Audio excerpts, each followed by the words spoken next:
Salut, hello. Je voulais vous dire que pour faire fortune, c'est encore possible aux États-Unis. Maintenant, par exemple, il faut avoir des idées spéciales, extraordinaires, ou bien, si vous avez une invention, alors là, vous pouvez la faire breveter aux USA et vous n'avez rien à payer, ce sont les USA qui vous payent. Si, bien sûr, si l'invention est intéressante, naturellement. Tandis qu'en France, si vous voulez faire breveter quelque chose, vous devez payer votre invention. Alors qu'aux États-Unis, on vous paye pour votre invention. N'est-ce pas formidable?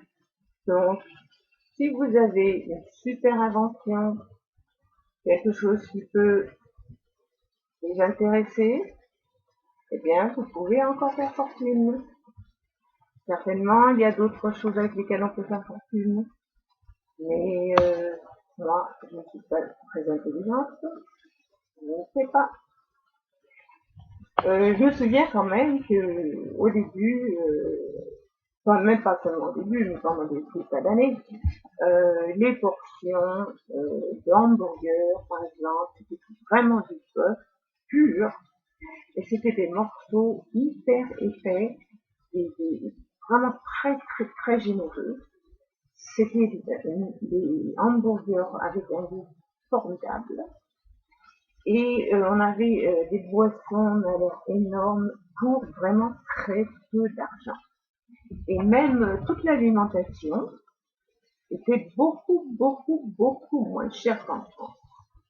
Ça, je dois avouer que, par exemple, les pissenlits en France, ils mesurent quoi, 20 cm de longueur. Aux États-Unis, ils mesurent 80 cm de longueur. En plus, vous avez le choix, vous aviez euh, des portions et des prix terrifiques, c'est formidable. Et en France, ce n'est pas le cas. Par exemple, aussi, en ce qui concerne les yaourts, il y avait des yaourts français et des yaourts américains. Eh bien, les yaourts français étaient chers. Ils étaient de taille, demi-taille par rapport aux yaourts américains. Et un yaourt est un yaourt. Hein. Et vous n'allez pas acheter un yaourt français pour avoir la moitié ou le quart d'un yaourt américain qui valait moins cher que le yaourt français. Et des tas de petits détails comme ça. Donc, en fait, il y a des façons de bien vivre là-bas.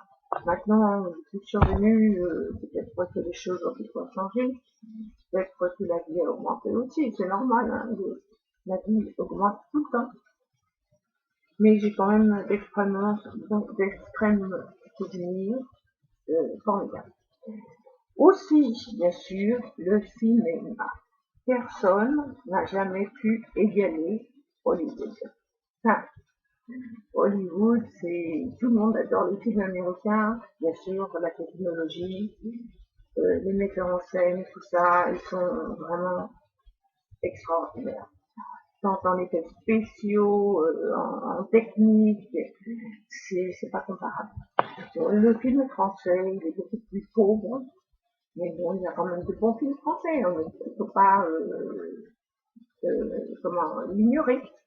Et il y a des films français qui passent aussi dans des salles spéciales pour les gens qui comprennent le français. Et bien sûr, c'est ceux qui écrivent en anglais. Mais vous pouvez voir, visionner des films français, mais ils passent surtout ceux qui sont intéressants. Ils ne passent pas n'importe quel film français. Mais nous avons aussi de bons cinéastes en France, mais nous n'avons pas l'équivalent de la technologie américaine. C'est dommage, mais c'est comme ça. Il faut qu'ils en ont aussi nous. Et il y a aussi, par exemple, un film américain traduit en français. Là, je dois quand même tirer mon chapeau pour les traducteurs et la façon dont ils jouent. parce qu'ils sont vraiment extraordinaires. C'est vraiment très bien traduit en français. Et chapeau quand même au français pour la traduction de toute manière. Salut, c'est fini. Au revoir.